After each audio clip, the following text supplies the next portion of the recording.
Amazing grace, how sweet the sound that saved. Good morning! Sino rito yung mga galing sa youth camp? Wow, palagpakan naman natin si Lord. Amen, amen. So, sino yung mga masasakit ang katawan sa youth camp?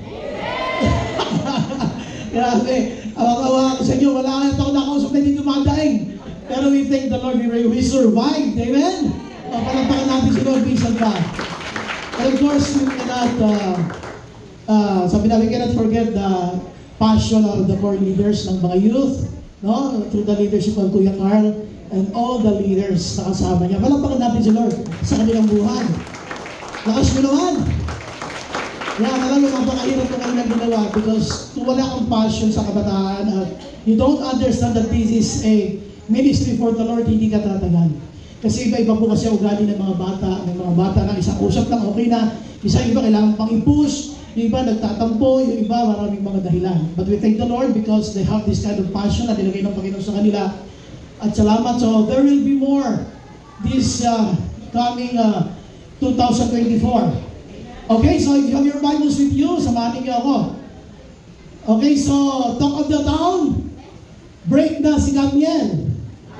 Diba? Break na. So after 11 years. So break na sila. Yay! Dami nagagalit, no? Bakit daw natutuwa? Eh kasi nga, walang forever. Nagagalit talo. Alam niyo, kung meron ng forever, yung pagmamahal lamang ng Panginoon. Amen? O siya pa palang paparang Alam niyo, ang paglilingkod sa Panginoon ay pinipili. Amen? Ang paglilingkod sa Panginoon, ganoon din ang pagtalikod. Pareho pinipili yan. Nung kayo po ay magdesisyon na maglilingkod na ako sa Panginoon, katulad ng mga sinabi ng mga nagpabautismo kahapon, kasi bago sila bautismo, tinatanong sila, bakit mo gustong magpabautismo sa tubig? So ang sagot nila ay, sapagkat nais ko na pong sumunod sa Panginoon. Yun po kasi ang tamang sagot talaga doon. Yung sumunod na sa mga utos ng Panginoon, dati ako na susunod, yung gusto mo sa buhay na susunod, ngayon, susunod na talaga ako sa Panginoon. You're now deciding to follow Jesus. So, yung mga nagpasya na yan, ay may mga nakausap ako doon during doon sa aking pagtatanong na teary-eyed. Talagang ang mga mata sa luha nila ay naroon. Iba naman parang naiiyak. Iba naman masaya. Sapagkat at last, they have decided to follow the Lord. Kayo ba, tanong ngayon, nung unang ninyo matanggap si Lord sa puso ninyo, ano ba ang inyong pakiramdam? Sino dito yung masaya nung tinanggap niyo si Jesus sa inyong puso? Ay nung nagpabautismo kayo, mas lalong masaya. Kayo ba, simula nung kayo naglingkod sa Panginoon, may mga panahon ba na kahit may problema kayo, dahil Kristiyano ka, masaya ka pa rin? Ang tawag doon, may diferensya. Hindi, biro lang. Biro lang. Talaga ang sarap maglingkod sa Panginoon. Kahit walang pera ay masaya. Amen? O, sa mga palakpak para sa Panginoon. Alam mo, ang tawag dyan yung mga unspeakable joy. It is a kind of joy that cannot be produced by the world. It cannot be produced by any relationship. It is a joy produced by your relationship with the Lord. Ang tawag po doon sa damdamin na yan ay yung revel. Hindi rebel na rebelde ha. Revel. You are pleased and yet you are overjoyed because you are serving the Lord. Ang tawag po doon, revel. Ngayon, pag-usapan natin, ano yung masigit na naka-apekto sa iyo? Ito bang damdamin mo ng paglilingkod sa Diyos? Itong revel? O yung break up ni Katniel? Yun kasi ang ating team na yung umaga. Ilabas na natin yung ating team. Ayan. Tama ka na? Revel or Katniel? Why? Why are we going to this class? This is the talk of the town. Grabe. Pinag-uusapan ngayon yan. Pero ngayon pag-usapan natin, ano ba ang epekto? Kasi may mga na-epekto, nag-iiyakan. Lalo si Mark Logan, napakalawa ni Mark Logan eh. Lahat ng mga umiiyak, na mga na-apektuhan sa paghihiwalay nila, talagang pinakita niya. Pero lang ngayon yung iba, nakakalungkot. Kahit Christian, nakaramdam ng kalungkutan yan. Siyempre siguro, mga kinalakihan nila mga love team yan eh. Yung mga pinost pa yan eh. Pero yung iba naman, nakapagtataka, Kristiyano ka, hindi apektado yung relationship mo kay Lord pag kami patungo lang ka kay Lord, pero apektado ka sa breakup ni Katniel. Dito yung relationship niyo ni Lord, hindi ka apektado kung may problema ka dyan pero apektado ka sa breakup ni Katniel. Now, katulad sinabi kanina, kung ang paglilingkod sa Panginoon ay pinipili, ganon din ang pagtalikod sa Panginoon ay pinipili. Now, puntahan natin ang buong Matthew chapter 16. Yan, Matthew chapter 16, verse 21 to 27. Ito ang background kasi ito yung sinabi ni Jesus kay Peter, Peter, ikaw ang gagamitin ko sa pagtatayo ng iglesia. And thou art Peter, and upon this rock I will build my church. Sabi niya, at maging ang pintuan ng Hades. Sabi, dumanas pa na matitindi mga pagsubok ang church. Sabi niya, ito ay hindi kayang mapanagumpayan kahit may kamatayan. The church will remain intact. Sabi niya, because the devil cannot do anything about the church. Ngayon, ang gusto ko pag-usapan natin ay yung Matthew 16:21 to 27. So, if you have your Bibles with you, turn with me. Puntahan po natin ang first line ng text natin. Ito yung panahon na pagkatapos sabihin ni Jesus kay Peter, alam mo, ikaw yung gagamitin ko Kasi sa book of Acts, sa book of Acts, pagkatapos na, di ba si Peter, pinagkaluno niya si Jesus? Naalala niyo, dininay niya di ba si Jesus? Ilang beses? 30 times. Ilan? Tatlo lang. So hindi 30 times 3 beses. Okay. Pagkatapos siya nagsisi, tama? Tapos siya ay nakapagbalik loob sa Panginoon at naglingkod na sa Kanya. Ngayon, pagdating sa book of Acts, siya yung unang-unang disciple ni Lord na nangaral. At sa magitan ng kanyang pangaral na yun, doon ay pinanganak ang iglesia ng church. Sabihin, doon ay pinanganak ang napakarami mga churches. Now, sabi nito ng verse 21, from that time on, ang tinutukoy niyo dyan, kasi, yan kasi niyo verse 21. Yung bago na 21, meron niyang verse 18, siyempre. Sa 18, sinabi ni Jesus kay Peter, and thou art Peter, and upon this rock I will build my church. At di ba yung Pedro, sa magitan ng batong ito, itatayo ko ang aking iglesia. Kung ba sabi niya, Pedro, sa mamamagitan mo, itatayo ko ang aking iglesia. Kaya sa chapter 2, siya yung ginamit ni Lord sa pangangaral ng Ebanghelyo at marami ang born again. Okay. So, do you imagine, sa unang preaching ni Peter, 3,000 converts agad. Unang sermon niya, 3,000 agad ang born again. Okay? So ngayon, magmula noon, verse 21, babasahin na natin. From that time on, Jesus began to explain to His disciples that He must go to Jerusalem. Ano ang gagawin niya sa Jerusalem? Sabi ng Bible, He must go to Jerusalem and suffer many things at the hands of the elders, the chief priests, and the teachers of the law. And that He must be killed, and on the third day be raised to life. Peter took him aside and began to rebuke him. Never, Lord. Sabi niya, Lord, hindi pwede yan. Sabi niya, this shall never happen to you. Hindi pwede mamatay ka, Lord. Hindi ka mo pwede pumunta sa Jerusalem. Hindi ka pwede mamatay. Pag binasa niyo rito, sabi ng Bible, this shall never happen to you. Jesus turned and said to Peter, nirebuke siya dito ni Jesus, sabi sa kanya rito, get behind me, Satan, you are a stumbling block to me. So sabi niya, sagabal ka sa akin. Bakit? You do not have in mind the concerns of God, but merely human concerns. So sabi niya, naparito mo sa lupa o tutubusin ang sanlibutan, pero ang iniisip mo ng lupa, hindi bagay na palangit. Kasi sabi niya. Ngayon, pag tinuloy mo yung next slide, punta natin, then Jesus said to His disciples, eto na, whoever wants to be my disciple must deny themselves and take up their cross and follow me. Yun ang relevance. Kasi nga, ayaw ni Peter na si Jesus tumuloy. Sabi niya, hindi pwede. Kung susunod kayo sa akin, kaya niyo ko, I have to deny myself. Yan ang verse na yun. So by context, you have to understand bakit ito sinasabi. So then Jesus said to His disciples, whoever wants to be my disciple must deny themselves and take up their cross and follow me. For whoever wants to save their life will lose it, but whoever loses their life for me will find it. Ano sabi niya?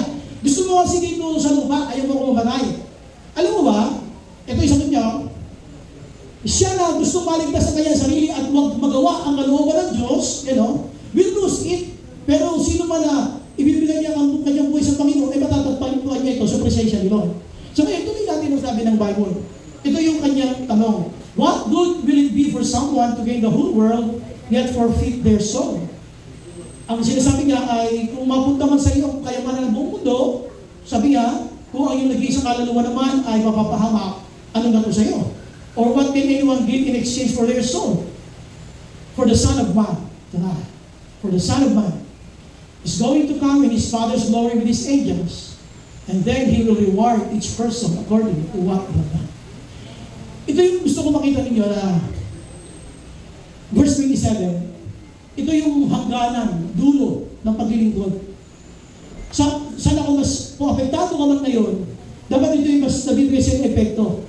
Kung meron ka bang concern ngayon, kung meron ka man pinananabigan ngayon, hindi yung pagbabalik ka ni Katniel. Ang iyong concern dapat ngayon, yung pagbabalik ng ating Panginoon. Hindi pagbabalik ka ni Katniel. For the Son of Man is going to come in His Father's glory with His angels. And then He will reward each person according to what they have done. Ibig sabihin, gagantimpalaan ng Diyos ang bawat tao ayon sa kanyang ginawa. Gantimpala sa mga tapat na naglingkod. Pero sa mga hindi tapat na naglingkod, parusa. Sabihin mo sa katabi mo, ano kaya sa iyo? Kasi ang tanong ka parusa ba o gantimpala? Ang parusa sa mga hinatulan, hahatulan. Pero sa mga tapat na naglingkod, reward, gantimpala. Kaya ang tanongin muli katabi mo, ano kaya yun sa'yo? Yun ang tanong mo. Ngayon, balik tayo sa ating team. Kasi gusto ko itong pag-usapan kasi masyado itong in-na-in eh. Isipin mo, pati si Andres Bonifacio nagagalit sa Katniel. Bakit eh, tinaon pa lang Bonifacio Day eh. Nagsapawan yung Bonifacio Day ng Katniel. Siya pinag-uusapan, hindi yung ginawa ni Bonifacio. Talaga naman. Okay, game. Shall we bow our heads? Let's pray. Tayo manalangin, hindi natin pagsama ni Lord. Lord, we thank you sa magandang umagang ito, Panginoon, at kami lahat ay inakay mo, tinala mo, ginising mo, binigyan mo ng lakas, upang makarating, Panginoon, sa iyong bahay sa bahay. Lord, thank you so much for this moment. Kaya na, Panginoon, sa aming pag-aaral muli ng iyong mga salita, malaya po makakilo sa iyong banal na Espiritu sa aming kalagitnaan. Those who are watching, Lord, this live stream, Panginoon, mamusok po kayo sa mga manonood pa, Panginoon. Kami naman na nandito sa church, Lord, i-bless mo kami, Panginoon. Let your Spirit, Lord, speak to us and meet us, Lord, in a very unique and special way ngayong umaga. Salamat, Panginoon. Ang pangaral ng Ebanghelyo ay binili po ng kaayusan at walang iba itinataas sa ang pangalan ng Jesus naman. Ito po kami nilangin, Ama, sa pangalan ng Jesus. Amen. Amen. Palakpakan natin si Lord. Ang hirang ito po palakpak. Ayan.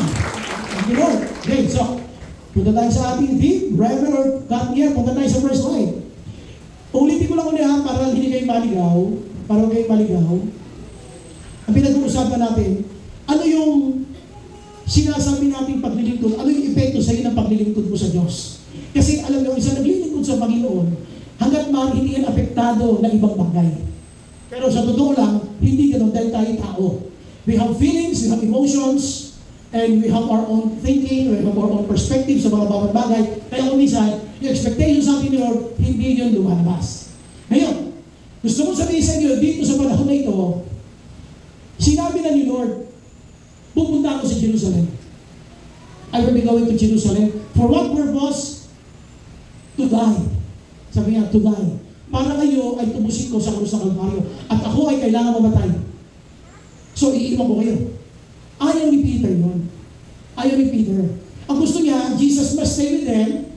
Ayaw nilang mahirapan si Jesus. Ayaw nilang mamatay si Jesus. Kaya dito, nirebuke ni Peter si Lord. Could you imagine na? Si Peter ang nang-rebuke. Anong sabi niya?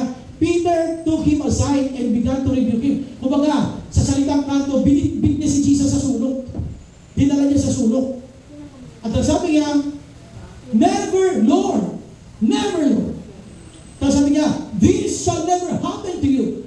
Ang ganda ng pakinggan kasi nakita mo yung concern niya. Pero, human as he was, God knows what he was thinking.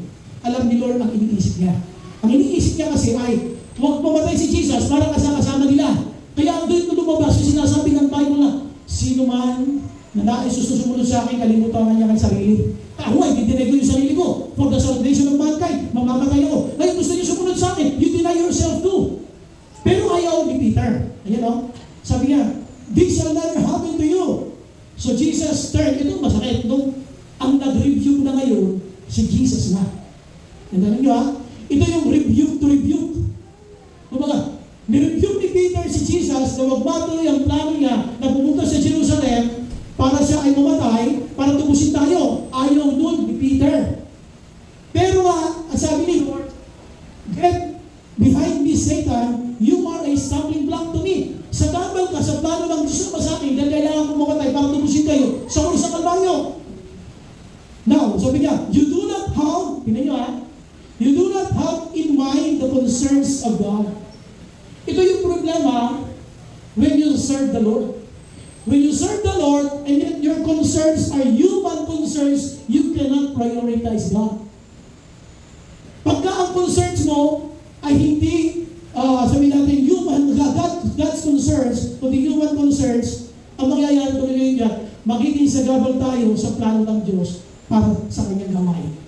So, ano dito yung gustong ilabas natin number 1? Peter took him aside and began to rebuke. That is number 1. Pakilagay natin yan.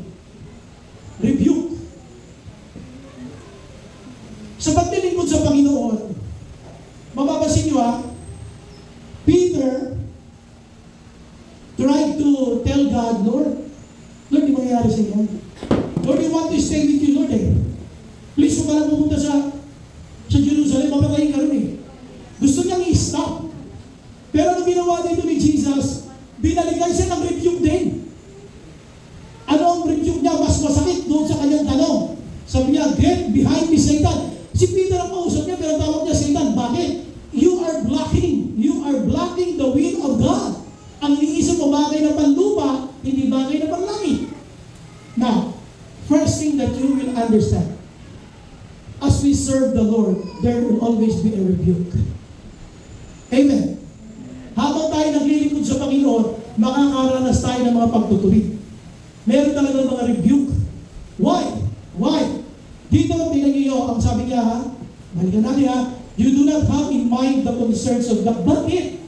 Bakit sinasabi mo na wala akong concerns of God? Kasi ayaw mo akong umalis. Stumbling block ako. Kasi ang gusto ko tubusin ng tao. Mamamatay ako sa Jerusalem. Ayaw mo akong pumuntahin. You are not blocking my way to obey the Father's will. And there are people like that in your life. You are trying to do the will of God, but they are blocking your ways to do the will of God. May mga taong haharang sa daan para hindi magawa ang kalooban ng Diyos Ama para sa iyong buhay. Wow, what are you going to do? Like what Jesus did. He was also rebuked. So isipin niyo mabuti dito. Kumusta ang ating paglilingkod sa Panginoon?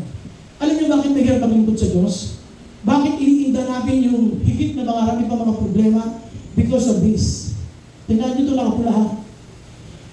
If you have the concerns of God, human concerns are just secondary. Tandaan nyo serving the Lord is prioritizing what concerns of God. What are the concerns of God? Pero kung ang concern mo ay hindi concern ng Diyos, then serving the Lord is only secondary. That will never be your primary or your priority. Ngayon, pag sinabi natin, mahal ko si Lord. Maglilingkod ako sa kanya, maglilingkod tayo ng sabay-sabay. Pero tandaan natin, ito hindi natin may tatago. Ang sinasabi ni Peter, Lord, kung tumuloy, hindi ito pwede mangyari sa iyo. Yun ang sinabi niya, pero alam ni Lord, yung laman ng puso niya. Alam mo, Peter, hindi ako Peter, sabi niya, alam mo Satanas, lumagay ka sa likod ko. Ang sakit mo. Satanas ang tawag sa kanya. Pedro ang pangalan niya hindi naman Satanas Those who are blocking your way to do the will of the Father, sounds like Satan. They are blocking your way in doing the will of the Father. So unang-una may review. Ito, ma-experience namin itong lahat. Magiging experience. Alam niyo ba, I will give you an example. Last night, hapon, nagpe-pray ako kung ano ba ang kalagayan ng Hamas at saka ng itong nangyaring gera nila ng Israel. So nagkaroon sila ng 4 days nung nakakaraan na parang humanitarian pause para makapag-release ng mga hostages. Tapos naman maglalabas ang Israel ng mga Palestinian bihag nila maglalabas na rin naman ang Hamas at nagpalitan sila. And then nag-request man another 2 days. So yung 4 days, nagkaroon ng 2 days ulit. Tapos, hanggang sa ngayon, nagpapatuloy yung biyara nila. Sabi ko, ano kayo matatapos to? Hanggang kailan kayo, pwede kayo mabuti, konsento ng Christians. Hanggang kailan kayo mag-pray ang Christian para sa katahimik ka ng kapayapaan ng Israel? Sabi ko, Lord, kung magbubahala sa kanila, hindi na ako mag-pray ko dyan. Alam niyo, bago ko natulog? Sabi ko, Lord, hindi pa ako ng message tungkol kay Israel. Alam niyo, dinala ko ni Lord sa Psalms 137 verse 9. Grabe siya ako doon. Alam niyo, sabi ni Lord, He who forgets Jerusalem, siya na makakalimutan ang Jerusalem, ay makakalimutan niya rin ang lahat na kakayanan kayang gawin ng kanyang kanang kamay. Alam niyo sabihin mo? Lahat na kayang gawin ng kanang kamay mo, makakalimutan mo rin. Pag kinalimutan mo Israel. Our heads have habits. Ang kanang kamay mo may mga habit yan. Meron yung mga kayang gawin at hindi kayang gawin. Lalo na kung right-handed ka. Pero sabi niya, alam niyo, ang sino bang kalilimutan ng Israel? Para niya kinalimutan yung lahat na kakayanan na pwede gawin ng kanyang kanang kamay. In other words, the right hand is a very great help to a person. Pero kapag yan, kinalimutan mo, nawalan ka ng kanang kamay, pinapakamahirap niya para sa atin. Yung alam daliri, kaya nga sa insurance, meron silang mga bayad dyan, may mga dismemberment na tinatawag eh. Tanggal yung lalaki mo, hituturo, may mga presyo yan. The only point na sinasabi, hindi mo pwedeng baliwalain yung nangyayari ngayon sa Jerusalem. You have to keep on praying for it. Now, gusto niyo ma-check? You check it later. Psalm 137 verse 5. Ngayon, I was rebuked by the Lord. Kaya ko yung sinasabi. I was rebuked by the Lord. Ngayon, tanong kayo, as we serve the Lord, maybe we are not aware, we are blocking somebody's way to do the will of God. Marahil, habang tayo naglilingkod sa Panginoon, hindi tayo aware na may mga tao tayo nagiging sa gabal para hindi nila magawa ang magandang plano ng Diyos sa kanilang buhay habang tumutupad sila ng kalooban ng Diyos. Dito, tandaan nyo ha, be ready for God's rebuke. Dito ni-rebuke talaga siya. Pwede maitago ni Peter sa mamagitan ng magagandang salita. Sabi niya, never Lord. Wow. Tapos sabi pa niya, this shall never happen to you. Who are you to tell God? Pero pagdating dito, kilala kita. Peter, kilala kita. Ano po nasa isip mo? You are blocking my way to die for mankind, to save mankind. Anong iniisip mo? You are not thinking about the concerns of God. You are merely having the human concerns. In other words, one of the things na very obvious, bakit tayo nahihirapang maglingkod sa Panginoon when this is dominant. When human concerns are dominant, you cannot prioritize the will of the Father. Kapag hindi dominante yung mga bagay na tungkol sa Diyos, hindi ka makapagtatapat sa paglilingkod sa ating Panginoon Diyos. So, there is a rebuke. The Lord, in His own way, might rebuke you in your prayer life, sa iyong pananalangin, sa iyong pakipag-usap sa Panginoon. Kung seryoso ka sa paglilingkod sa Diyos, itutuwid ka ng Panginoon habang nananalangin ka. Now, punta natin yung second slide. So, balikan natin ito. Ang sabi ng Bible, from that time on, anong tinutukoy niya? Yung from that time on, kasi sa 18, verse 21 yan, sa 18 nga, sinabi niya, and you are Peter, and upon this rock I will build my church, and even the gates of hell shall not prevail against it. Sabi niya, at ikaw ay Pedro, at sa pamamagitan ng batong yan ay katayo mo ang aking church. Sabi niya, at maging ang kapangyarihan ng kamatayan ay walang magagawa. Even the gates of hell shall not prevail against it. Ngayon, magmula noon, ang sinabi ngayon, magmula noon, pinaliwanag na niya. Tingnan niyo ha, magmula noon, pinaliwanag niya na sa mga disciple niya na kailangan niya pumunta sa Jerusalem. Ito yung tinututulan nga ni Peter. Kaya siya pumunta sa Jerusalem para tubusin na tayo sa ating mga kasalanan, sa mamatay para tayo iligtas. Ngayon, sabi ito ng Bible, mula noon, kinuwento niya na, in-explain niya na sa mga alagad niya kung ano mangyayari sa kanya. He explained to His disciples that He must go to Jerusalem and suffer many things. So malinaw yun. Ginagawa yung kalooban ng Ama, but He is suffering. Now, tuloy natin dito. Sabi dito ng Bible, kanino siya makakaranas ng suffering? from the hands of the elders. Ano ba? From the chief priests and the teachers of the law. May bakit din po kinulayan niya ng ganyang kulay? Kasi it was not expected from these people na pahirapan nila si Jesus because they know the scripture. Alam nila ang nakalagay sa kasulatan na meron talagang tutubos sa sanlibutan para sa kasalanan natin at siya ang Panginoong Hesus. Pero silang mga nakakaalam sa kautusan, sa Bible, sila pa ngayon na nagpahirap sa ating Panginoong Hesus. It was not expected. So sabihin ko ng Bible, ito yung mga magpapahirap sa Kanya and that He must be killed. Take note ang malinaw, He must go to Jerusalem. When He go to Jerusalem, He will suffer many things. After going and suffering, He will be killed. Tingnan niyo kung paano ginagawa ang ministry. Kaya ang ministry, hindi pa cute. You will experience this kind of sufferings while you are obeying the will of the Father. Ang sabi nito ng Bible, He must be killed while doing the will of the Father. Kaya sabi ko, ang ministry hindi ito pa cute. Sabi mo sa katay mo, hindi pa cute. Sabi mo, hindi ikaw yan. Hindi ikaw yan na cute. Okay. He must be killed. Ito ang masunod. Tingnan mo. He must be killed and on the third day, be raised to life. Labas natin number 3. Para lang maintindihan natin. Rebuke and then respond. Ano ang response ni Jesus? Sabi nga natin, you revel, you are pleased, you are full of excitement, and yet you are overjoyed as you serve the Lord. Yun ang revel. Yun ang epekto dapat sa'yo. Pag ikaw ay nagagalak na naglilingkod sa Diyos, dapat tama ang responses mo while doing the ministry. Tama dapat ang intugon sa paglilingkod sa Diyos.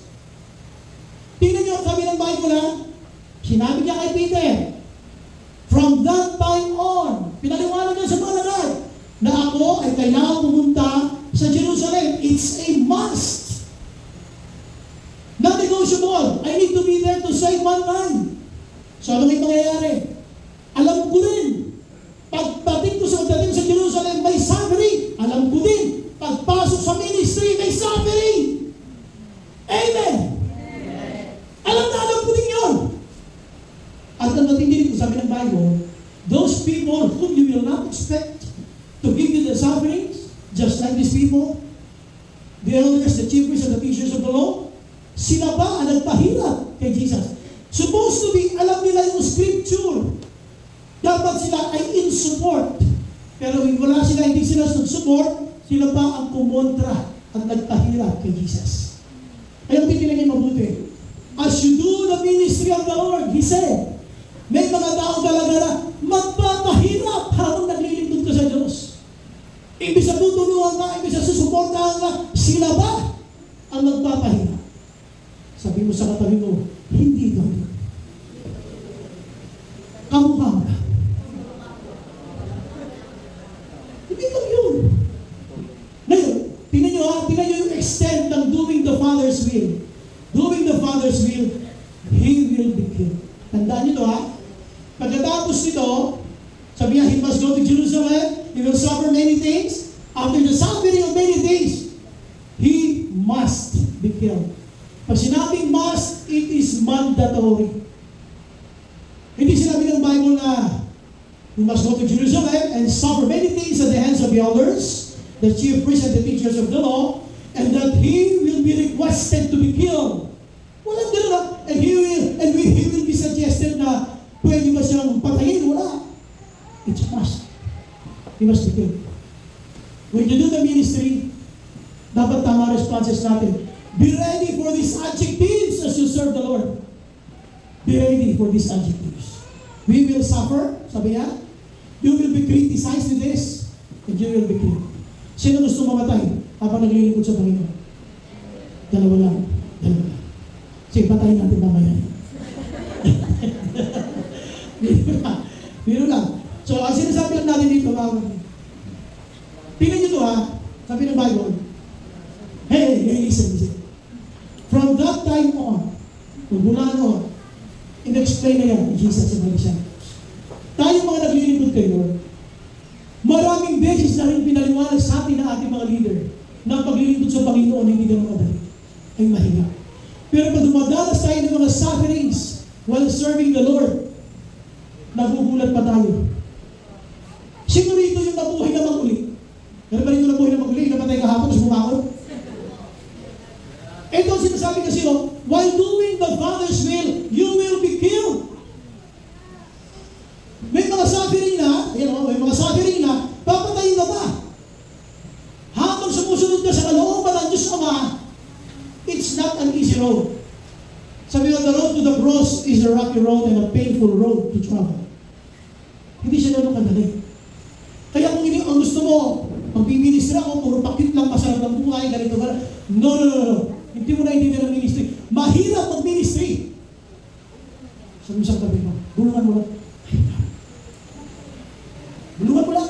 Total, hindi rin pala mo yung pinakikinig eh. Bulungan mo lang. Mahirap mag-serve kay Lord. Lalo-lalo na kung alam mo, magpunta mo sa ministry, magpapakit ka lang. Umalis ka na dyan. Sabi mo sa katabi mo, umalis ka na dyan. Why?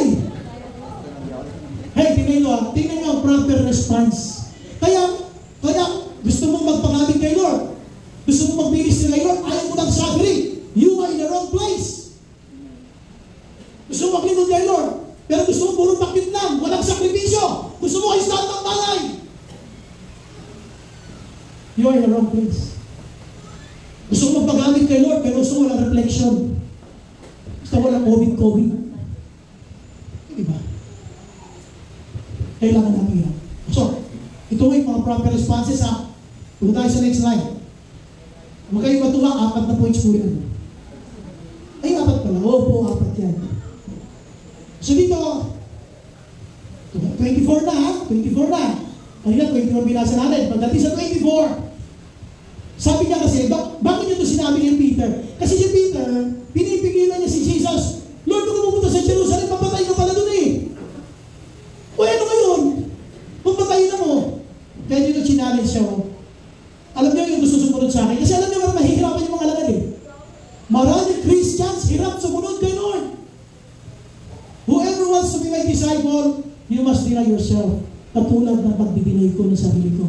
Ako yung anak ng Diyos Ama, nagpunta ako rito sa lupa, namuhay ng isang alipin, ipinanganak sa sabsaman, mali pa lang ako, hinahanap na ako ni Herodes para patayin, at gumawa ako ng mga himalak, pero nagalit sa akin ng mga tao, at ako ay papako.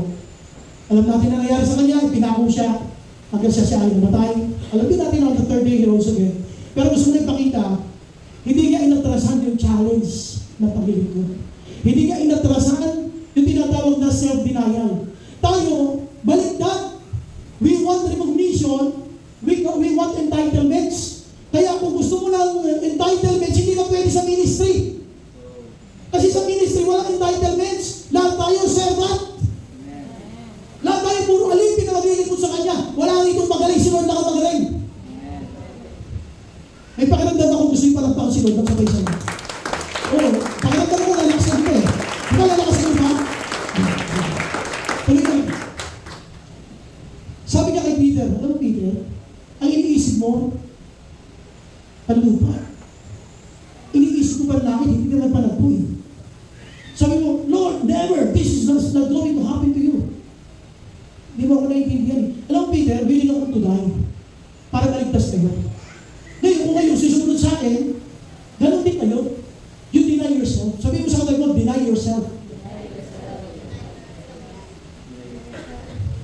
Whoever wants to be my disciple, alam nyo, nung panahon na yan, di ba kanina sabi na binabasa natin, from that time on, magmula noon, kausap niya ang kanyang mga alagad. So mga alagad na kausap niya, pwede sana na, ito may karugtong to na, whoever from my disciple wanted to be my disciple, sabi niya, must deny themselves. Pwede sana sabihin ganun eh. Pero dito alam niyo, whoever, kasama yung item. Sabihin, kasama yung mga reader ngayon. Involved tayong lahat yan sa whoever na yan. Sabi mo, sa whoever na yan, kasama ka dyan. Sabi mo sa katabi mo, kasama ka dyan. Ngayon, nagpasya ka. Hindi, susunod na ako kay Lord. Susunod na ako. Nagpasya na ako. Susunod na ako sa Panginoon. Whoever wants to be my disciple must deny themselves cross and follow me. Alam niya magdadala siya ng krus. Gusto niyo sumunod sa akin? Pupunta ako sa Jerusalem, magdadala ako ng krus, mahihirapan ako nung papatayin ako. Gusto mo sumunod sa akin? Ganun yung mangyayari sa'yo. Hindi ka pinupwersa. Hindi ka pinipilit. Kaya ang sabi, whoever wants to be my disciple, hindi sinabi na, it is a must that all of you must follow me. No. Sabi, if anyone who will come after me, if decide ka na sumunod, hindi ka pinilit. Hindi ka pinuwersa sumunod. Ang sabi ng Bible, whoever wants, so gusto mo, you want to join the bandwagon of believers. Gusto mong sumama sa mga born again na sumusunod kay Lord. Sumama ka, yan mo. Kasama ka dun sa whoever. Ngayon, dahil nakasama ka na dun sa mga naglilingkod kay Lord, pag may suffering, huwag ka nasusurpresa. Pag may kahinawan, huwag ka nagugulat. Ay, ba't ganito, ba't ganyan? Ano gusto mo, cloud nine? Pag pinag-usapan ng paglilingkod sa Panginoon, may kahirapan. Sabi mo sa kanila, may kahirapan pala. Resign na tayo. Kasi gusto mong buhay masarap eh. Gusto mong masarap buhay eh. Meron bang gano'n? Si Jesus na yan. Si Jesus na. Sinasabi na niya, we are going to experience this. Pero tayo ayaw natin. Alam na alam niya, he had to carry a cross. So, hindi pa siya nagpupunta, alam na niya magdadala siya ng krus. Kaya susunod kayo sa akin ha, magdala niya kayo ng krus. Sabi mo sa katabi mo, magdala ka ng krus. Ngayon, halimbawa ayaw mo, katulad ni Peter. Eh si Peter tumututol eh. Ito naman sagot niya. Kasi nga dalawang whoever yan ha. Whoever wants to be my disciple, whoever wants to save their life. Dalawang whoever yun. Yung magsisave daw ng life nila, gusto mo kang iligtas sa sarili nila, will lose it, katulad ng gusto nangyari ni Peter. Lord, huwag ka na lumakad. Mga dito tayo, sama-sama tayo dito, kaya dito, kaya pumunta sa Jerusalem.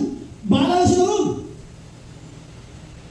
So whoever wants to save their life will lose it, but whoever loses their life for me will find it sa niya sa langit. Pero siya, na mawawala ang kanyang buhay sa mundo, alang-alang sa kanyang paglilingkod sa Diyos, matatagpuan niya kanyang sarili sa presensya ng Diyos. Alam pa rin natin. So, this is the challenge. Ito yung challenge sa'yo. Dalawang whoever pinaliwanag sa'yo, pili ka. Ano gusto mo? May challenge. What good will it be for someone to gain the whole world? Ito ang buong mundo. Ikaw na pinakamayaman. Sa inyo lahat. What good will it be for someone to gain the whole world, yet forfeit their soul? Alam niyo kung ano yung sabi niya?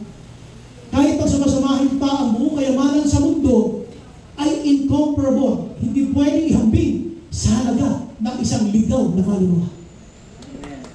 Kaya kung isang kaluluwa ay naligaw, hindi siya mabibili. Kahit yung buong halaga ng buong mundo, kulang pa yan. Kaya huwag mo hangarin ang mundo na yan. Yung isang iba kasi ay isinasakripisyo ang mga bagay na paglilingkod sa Diyos para sa mundo. Dito sabi ng Bible, what good will it be for someone to gain the whole world yet forfeit their soul?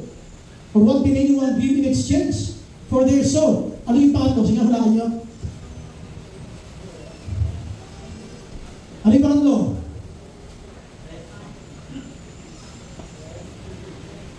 Ano yung number one na ulit natin? Ano yung number one? Ano number one? Review. Number two? Respond. Okay, bakit siya ni-review? Sabi niya kasi, Lord, huwag kang tumuloy. Sabi ni Lord, nakikasalito ko sa maras. Ang iniisip ko, bagay na panlupa, bagay na panlangit. Dito ngayon, nilinaw na ni Lord, o sige, gusto mo na panlupa. O sige, makamtanungan ng buong mundo. Kulang pa yan. Kung ang kaluluwa mo nag-iisa ay maliligaw at mapapahama. So, gusto mo sumunod sa akin? You have to refocus. Refocus. Ano hula niya sa likod? Ano yun? Hindi ko yan yan? Ano daw? Okay. Ito, refocus. Tapos nga, nireview.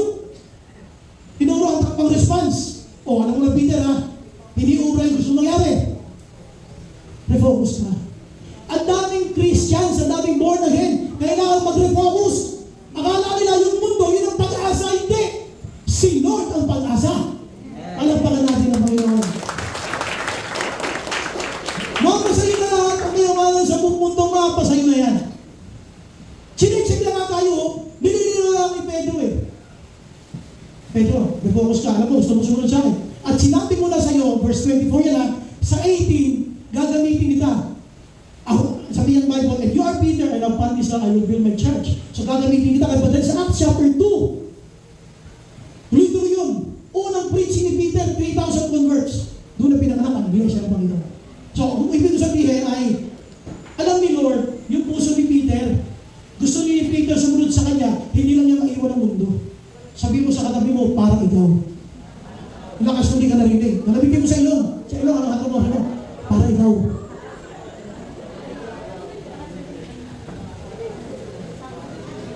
So, third main point natin, refocus. Sabihin mo nga, refocus. What's wrong? Refocus. Isa pa?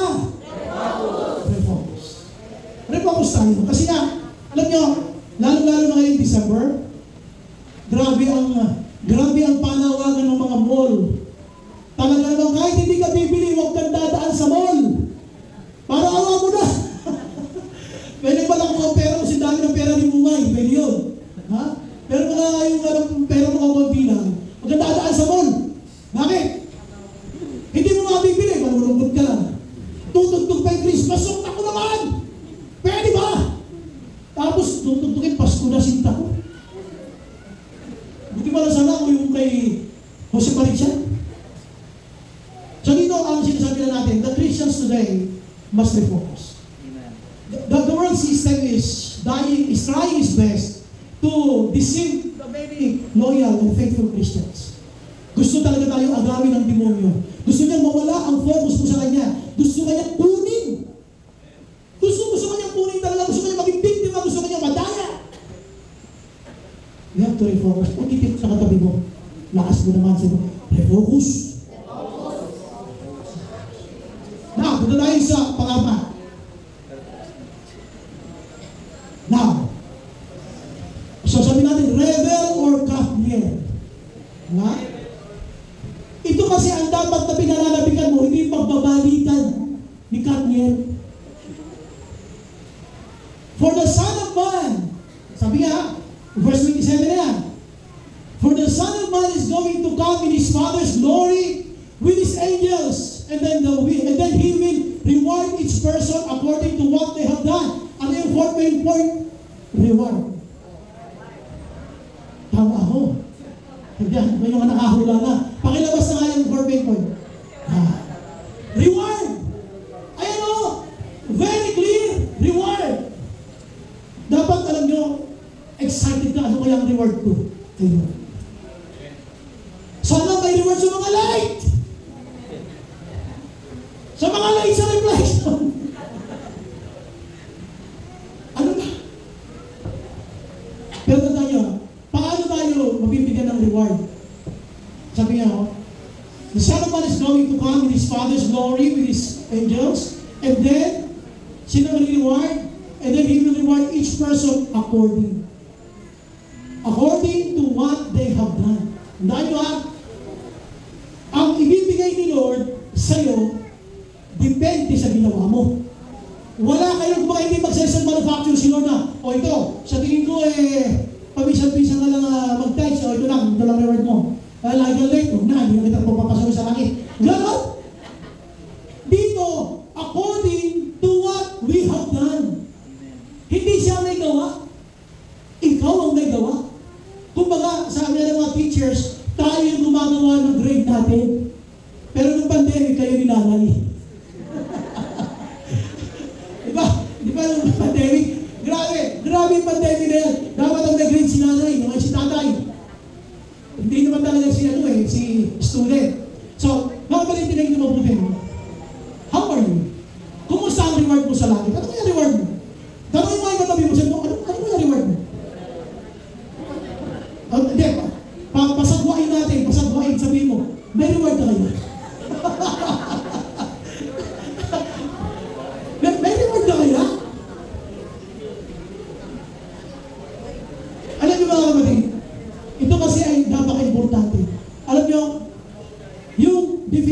revel? Eh, ba't ang dami nakatayo? Pwede na maupo? Ang definition ng revel ay you're overjoyed and pleased. And you are overwhelmed. Grabe. Dapat ito yan yun. Puno-puno ka ng pananabik at nagalangan sa magbabalik ng Panginoon. Dapat yun ang nararamdaman mo. Excited ka. Eh, paano kung ma-excite dyan? Kung nabubuhay ka sa kasalanan. Kung nabubuhay ka sa kasalanan mo, ayaw mo pag-usapan ito pinag-uusapan natin. Ayaw mo ba dumating si Lord? Pero sa mga nahihirapan at nagtatapat na naglilingkod sa Diyos, gusto-gusto niya itong issue na ito na pinag-uusapan, ang pagbabalik ng Diyos na makapangyarihan. Walang pangalapin. So dapat yan po ang ating inaabangan. Ano kaya ang aming reward? Sa inyo palagay, ano kaya reward? May reward kaya? Siguro si Kuya Chino ang reward dito, mic. May mic to sa langit. Tapos si Kuya Kim, sound system ang reward niya sa langit. Tsaka mga mic na may mga ispalihan. Biro lang. Okay, so, isipin nyo, ano kaya reward ni Lord sa inyo, no? Ano kaya reward ni Lord? Kasi ano, may reward si Lord po. Sabihin mo sa kanya, may reward pala. Papilin mo sa kanya, may reward pala. Hindi lang tayo sunod, meron pa. May reward na yun, no? Alam niyo yung reward binibigay sa mga nakakapatay ng mga wanted. Wanted, no? Reward. No?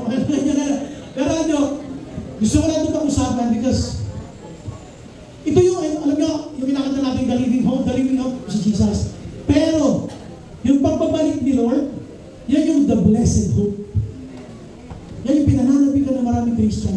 Pero tanong nga makinig mabuti ha, paano mo mauuna si Lord? Paano mo mauuna si Lord? Paano mo ito pananabigan? Kung you have human concerns. O paano pag-isip natin ay may worldly concerns? Ang focus natin nasa mundo, wala kay Lord. Ayaw mo itong pag-usapan. Kasi ayaw mo munang dumating si Lord. You know, for the Son of Man is going to come. Is going to come. What if Jesus will come now? Kumusta kaya tayo? No, dumating siya kayo. Ano kaya ang award natin, reward natin? Meron kaya? Or do you think makakasama tayo sa pagkuha niya sa atin? Sabi mo sa katabi mo, sisi na tayo. Sabi mo sa katabi, magsisi na tayo. Okay, so balik tayo.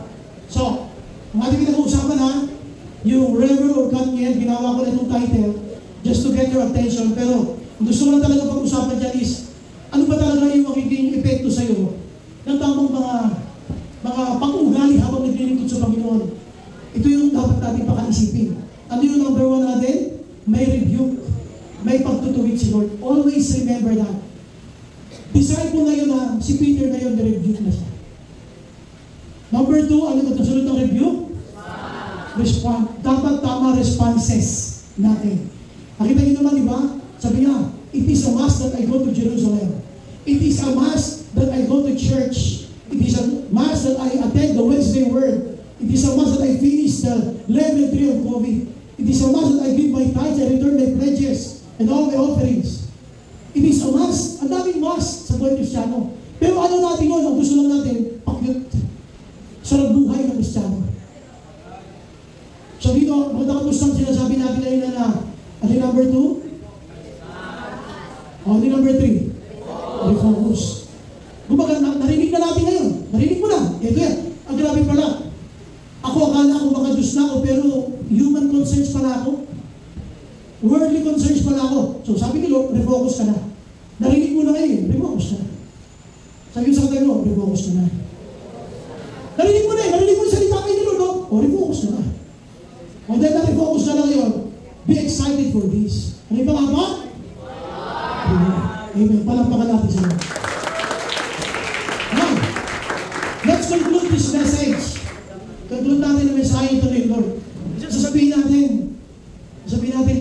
Dek, wala talaga akong oras para maglingkod kay Lord. Wala talaga akong time para mag-serve kay Lord. O, tingnan natin yung conclusion natin. Pakilabas na.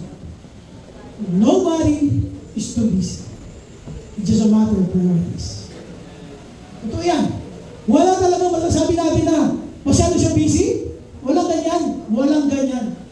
Kahit pa sabihin natin mga pastors, sabihin niya full time, 24 hours, walang pahinga, hindi totoo yun.